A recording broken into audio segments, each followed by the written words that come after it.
اور مشکل یہ ہے کہ آج بہت زیادہ بھیڑ ہے اور سیکیورٹی چیکنگز وغیرہ زیادہ ہے، تو اس لیے آج میں مسجد نبوی کے اندر کی مسجد کی طرف نہیں جاؤں گا، بلکہ صحن میں ہی نماز پڑھوں گا، اور جتنی بھی نمازیں صحن میں پڑھوں گا، اور انشاءاللہ تعالی جب مسجد نبوی کے اندر جاؤں گا اور روضہ اقدس اور مسجد نبوی کا جو اندر کا احوال ہے اس کی ساری انفارمیشن اور ساری تاریخ میں آپ کو کسی اگلے بلاگ میں بتاؤں گا۔ تو آج تو صرف میں آپ کو شیئر کر رہا ہوں مسجد دوحہ کی یہ جو آج چاند رات کی شام ہے، اور اس کے جو منظر ہے، اور جو بتائے نہیں جا سکتے۔ مجھے نہیں لگتا کہ دنیا میں اس سے بہتر کوئی مقام ہے، کوئی شام ہے، کوئی بہترین شام ہے۔ یہ آپ مکے میں کعبے کے نزدیک بیٹھے یا مسجد نبوی میں روضہ اقدس کے سامنے گنبد خضرا کو دیکھتے ہوئے بیٹھے، میں چیلنج کرتا ہوں کہ دنیا میں اس سے بہتر مقام کوئی نہیں ہے جو آپ کے دل کو سکون دے سکے۔ یہ شام نہ آپ اپنی زبان سے بیان کر سکتے ہیں نہ لکھ سکتے ہیں، جب تک آپ صرف اسے محسوس کر سکتے ہیں۔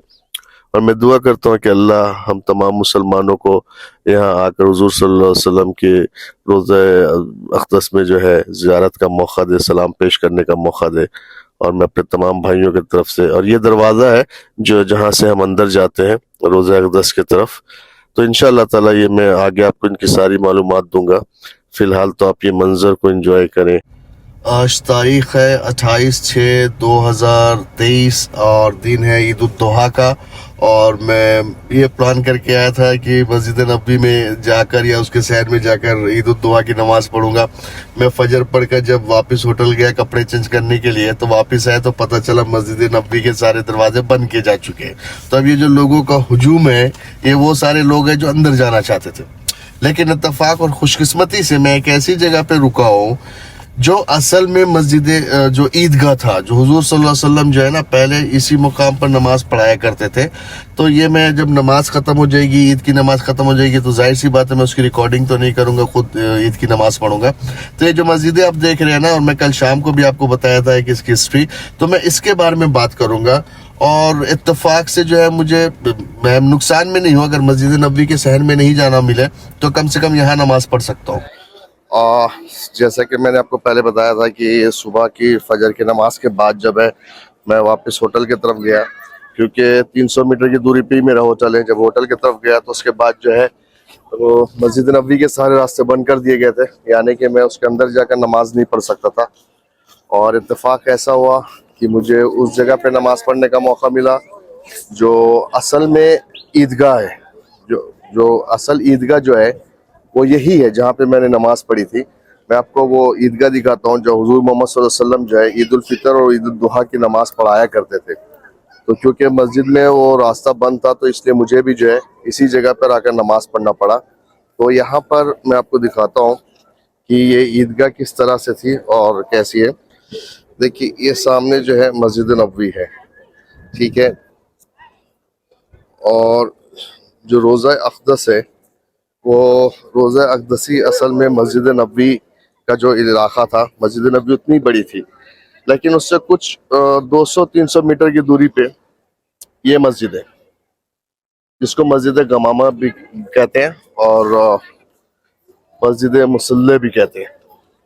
تو یہ دونوں نام سے جانی جاتی ہے۔ ٹھیک اس سے تقریباً 50 میٹر کی دوری پہ یہ دوسری مسجد ہے، مسجد ابو بکر، اور اس سے ٹھیک 30 میٹر کی دوری پہ ایک تیسری مسجد ہے، مسجد علی مرتضیٰ۔ یہ دیکھیں، سوری، تو یہ تینوں مسجدوں کا آپس میں آمنے سامنے ہونے کا کیا مطلب تھا؟ کیونکہ مسجد نبوی جب سامنے ہی تھی تو پھر یہ مسجد گمامہ کیوں اور مسجد ابو بکر اور مسجد علی کیوں؟ حضور محمد صلی اللہ علیہ وسلم اپنی ساری جو عید الضحیٰ کی نمازیں، عید الفطر اور عید الضحیٰ کی نمازیں جو تھی، یہ عیدگاہ تھا، یہ عیدگاہ کا علاقہ تھا۔ کیونکہ مسجد نبوی اس وقت اتنی بڑی نہیں تھی تو عید کی نماز پڑھنے کے لیے لوگ یہاں پر آیا کرتے تھے۔ تو اس زمانے میں حضرت محمد صلی اللہ علیہ وسلم جو ہے عموماً جو ہے، اور اپنے آخری سالوں میں حضور صلی اللہ علیہ وسلم نے یہی مقام بنا لیا تھا، یعنی مسجد گمامہ کا ہی مقام بنا لیا تھا عید کی نماز پڑھانے کے لیے اور عید الفطر کی نماز پڑھانے کے لیے۔ نماز کے بعد، خطبے کے بعد حضور صلی اللہ علیہ وسلم جو کسی مارکے کو بھیجنا ہوتا جنگ کے لیے یا کوئی اور کام کا اہتمام ہوتا تو حضور صلی اللہ علیہ وسلم یہیں سے آرڈر پاس کیا کرتے تھے۔ تو اس کو مسجد غمامہ کہتے ہیں اور مسجد مسلح بھی کہتے ہیں. اور یہیں پہ حضور صلی اللہ علیہ وسلم نے جب ایک بار مدینے میں پانی کی بہت قلت ہو گئی تھی تو محمد صلی اللہ علیہ وسلم نے اسی مسجد میں جو ہے وہ بارش کے لیے دعا کی تھی. تو یہ وہ مسجد ہے. اور یہ جو ہے ابو بکر صدیق رضی اللہ تعالیٰ عنہ کی مسجد ہے, ان کے نام سے منسوب ہے. تو حضور صلی اللہ علیہ وسلم نے یہاں پہ بھی نماز پڑھائی ہے اور اس مسجد غمامہ میں بھی پڑھائی ہے. یعنی اس زمانے میں یہ بڑا سا عیدگاہ تھا, تو حضور صلی اللہ علیہ وسلم اکثر الگ الگ مقاموں پہ نماز پڑھایا کرتے تھے, لیکن آخری وقتوں میں انہوں نے یہاں پر نماز پڑھانا شروع کی تھی. تو اس لیے یہ مسجد, اور یہ مسجد میں آج بھی نمازیں ہوتی ہے, لیکن اس پہ مائک پہ نہیں ہوتا ہے کیونکہ سامنے مسجد نبوی ہے. اور ابو بکر صدیق رضی اللہ تعالیٰ عنہ اپنے خلافت کے دور پہ, کیونکہ حضور صلی اللہ علیہ وسلم نے یہاں نماز پڑھائی تھی تو انہوں نے بھی یہاں پہ ایک عید کی نماز پڑھائی تھی, تو اس لیے یہ مسجد ان کے نام سے منسوب کر دی گئی. اس کے بعد ٹھیک اسی طرح کیونکہ حضور صلی اللہ علیہ وسلم نے اس جگہ پہ بھی نماز پڑھائی تھی جب یہ انڈر کنسٹرکشن ایریا کے اندر آ گیا ہے, حضرت علی کی مسجد, تو حضرت علی نے بھی اس جگہ کھڑے ہو کے عیدگاہ کی جو عید کی نماز پڑھائی تھی.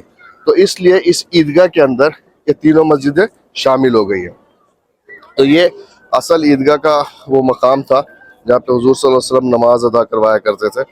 تو اور اتفاق سے کیونکہ آج اندر جانے کی اجازت نہیں تھی تو ہم لوگوں کو بھی اسی عیدگاہ میں نماز پڑھنے کا موقع ملا. تو یہ تینوں مسجد اسی زمانے کی ہے. یہ جو مسجد ہے ابو بکر صدیق رضی اللہ تعالیٰ عنہ کی, یہ حضور صلی اللہ علیہ وسلم کے وفات کے بعد بنی.